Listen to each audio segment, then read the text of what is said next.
연기 대학로를 뜨겁게 달구고 있는 배우가 있습니다. 바로 배우 박보검인데요. 스타급 배우로서는 이례적으로 중극장 창작 뮤지컬 무대에 올라 유력들은 물론 뮤지컬 입문자들에게까지 큰 관심을 얻고 있습니다. 최근 몇 년 동안 대중매체에서 활동하는 스타급 주연 배우들이 연극 무대에서 종종 인사를 드리고 있어 그의 행보가 특별하지 않은 것으로 보여질 수도 있지만, 대부분의 배우들이 정통 연극 무대에 오르거나 뮤지컬의 경우 대극장 무대에 서는 것과는 달라 더욱 관심을 갖게 합니다. 그가 선택한 작품은 제7회 한국 뮤지컬 어워즈에서 작품상과 작곡상, 신인 나무상까지 3개의 부문을 수상하면서 이미 작품성을 인정받은 Let Me Fly인데요. 아폴로 11호가 인류 최초로 달 착륙에 성공한 1969년, 청년남원은 서울에 있는 국제복장학원으로부터 합격 소식을 듣고 사랑하는 정분과 함께 서울로 떠나기로 약속합니다. 그날 밤 남원은 점점 커지는 달을 목격하고 놀라 쓰러지게 되는데요. 다음날 일어나 보니 사랑하는 정분은 어디론가 사라지고, 선이라는 할머니가 지금은 2020년이며 할머니가 남원의 아내라고 주장합니다. 남원은 어떻게든 정분이 있는 1969년으로 돌아가기 위해 고군분투하게 되는 코믹 휴먼 스토리입니다. 이 과정에서 선희 할머니의 진짜 영감, 50년 경력의 수선장인 70살의 노인 남원도 등장하게 되는데요. 시놉시스만으로도 이미 눈치채신 분들은 남원의 상황을 이해할 수 있을 거라 생각합니다. 이 작품은 스토리적 반전보다는 잔잔한 이야기를 유쾌하고 따뜻하게 전하고 있습니다.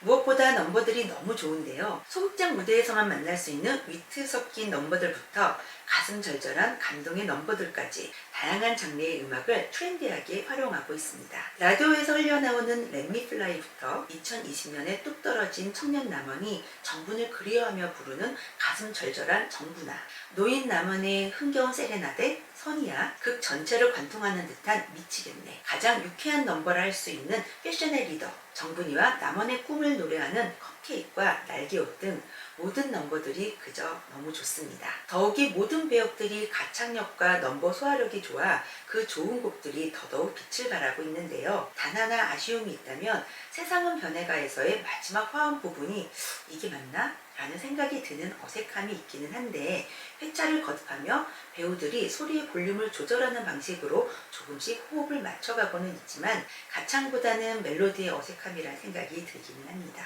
Let Me Fly는 음악을 비롯한 전반적인 작품이 좋기도 하지만 이번 무대에는 아무래도 박보검님의 뮤지컬 연기에 더욱 관심이 쏠리게 되는데요. 한마디로 얘기하자면 박보검님은 그냥 잘생긴 배우가 아닙니다. 연기를 잘하는 배우입니다. 물론 데뷔 때부터 단 한 번도 연기력 논란이 없었던 배우이기는 하지만 외모가 출중한 배우의 경우 그 부분이 유난히 부각되면서 그들의 본업은 간혹 두드러지지 않는 경우가 종종 있죠. 이번 Let Me Fly 후기 글들에서도 그의 노래와 춤, 연기력에 대한 얘기도 물론 있지만 실물에서 느껴지는 너무 작은 얼굴, 뚜렷한 이목구비, 커다란 키, 두드러지는 피지컬 등 외모에 대한 평가 또한 많은 부분을 차지하고 있습니다.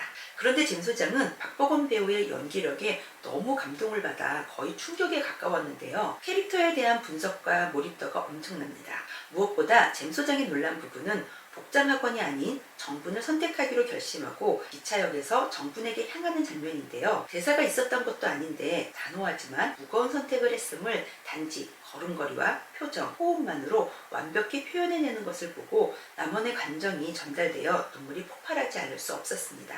사실 저는 뮤지컬 배우 중 가장 선호하는 배우는 조승우 배우님이라고 할 수 있는데요. 조승우 배우님의 경우 폭발적인 가창력을 갖고 있지는 않지만 그 유명한 지킬 앤 하이드에서 지킬로 돌아와 하이드의 악행 등을 알고 무대에서 등을 돌린 채 좌절하는 장면에서 어떠한 움직임도 없이 가만히 서 있는 뒷모습만으로도 지킬의 절망적 감정을 표현해내는 것을 보고 그의 연기력에 반해 조승우님이 무대에 선다고 하면 꼭 찾아보고 있습니다. 그 이후에 여러 배우들의 가창력에 소름이 돋기도 하고 그에 따라 뜨거운 박수와 환호를 보내고 있기는 하지만 조승우님의 등 연기만큼 연기력 자체에 감동을 받은 건 이번 박보검님의 단호한 선택 연기가 15년 만에 찾아온 놀라운 시간이었습니다. 왜 오페라는 가수라고 하고 뮤지컬은 배우라 지칭하는지 새삼 깨닫게 되는 관극이었습니다. 그의 가창력은 별 보러 가자를 원곡자 적재님 대신 히트시켰을 정도로 이미 알려진 사실이라 잘 잘할 것은 이미 알고 있었고요. 뮤직뱅크 진행자 시절의 무대와 팬미팅을 통해 갈고 닦은 춤 실력은 뮤지컬 작품을 풍성하게 하는 요건이 되기도 합니다.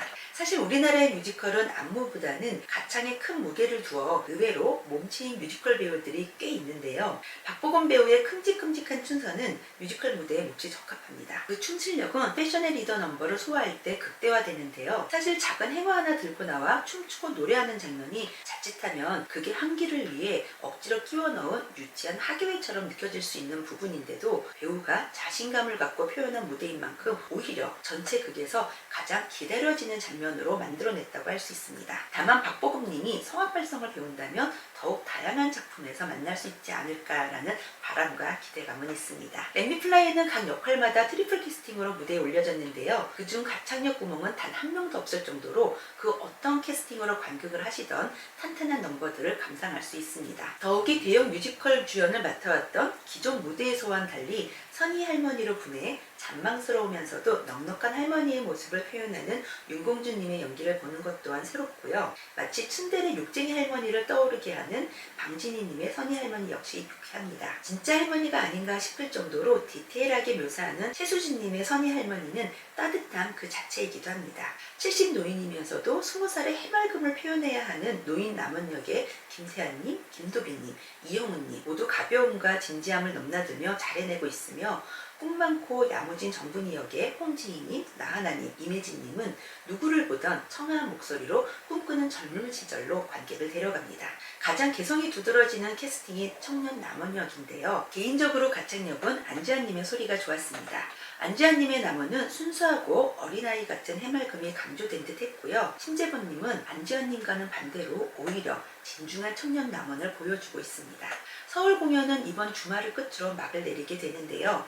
서울 외 도시에서 공연이 계속될 예정이라는 반가운 소식이 있습니다. 부산, 안양, 울산, 세종, 김해 등 계속 새로운 일정들이 올라오고 있으니 서울 공연을 놓치셨다면 다른 도시의 무대라도 꼭 찾아보시라고 추천드립니다. 사장님, 네. 그럼 가장 기억에 남는 대사가 있으실까요? 사실 이 작품은 제가 생각하기에는 꿈과 선택과 진정한 사랑에 대한 이야기라고 생각이 들거든요. 그 중에서도 선택이란 부분이 굉장히 인상적으로 다가왔는데요. 남원의 대사 중에 무엇을 선택하던 후회는 남아 중요한 건 선택할 수 있다는 거야 라는 대사가 있거든요. 사실 맞죠. 우리가 살아가는 데 있어서 선택은 너무나 중요한데 때로는 본인이 선택했음에도 불구하고 다른 사람에 의한 것인 것처럼 핑계대고 후회하고 부정적인 생각을 하게 되는 경우가 종종 있는 것 같은데 내가 선택할 수 있다는 거를 언제나 생각을 하고 나아간다면 훨씬 삶이 만족도가 높아지지 않을까라고 생각하게 되어서 굉장히 인상적인 대사였습니다.